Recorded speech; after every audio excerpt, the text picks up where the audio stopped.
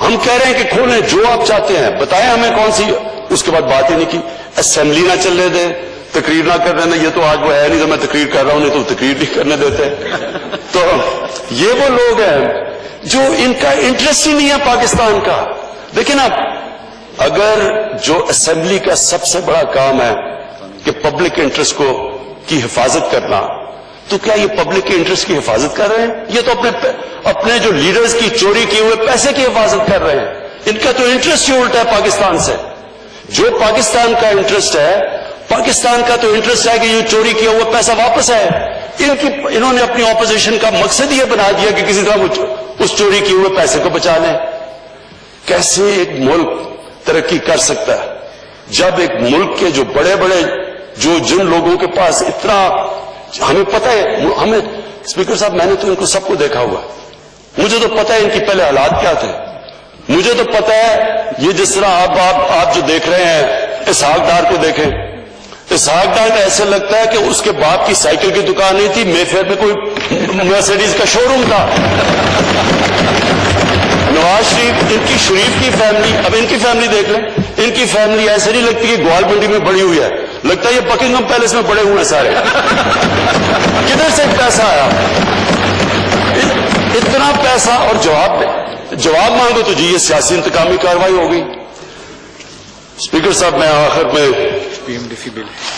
میں میں اپوزیشن کو پھر کہتا ہوں, آپ نے جو بھی, ہم ہر طرح کی آپ سے کمپرومائز کرنے کے لیے تیار ہیں. جو آپ چاہتے ہیں ملک کے لیے, جمہوریت کے لیے, ہمارے سے کہیں ہم کمپرومائز کرنے کے لیے تیار ہیں, لیکن ہم کرپشن کے اوپر کمپرومائز کرنے کے لیے نہیں.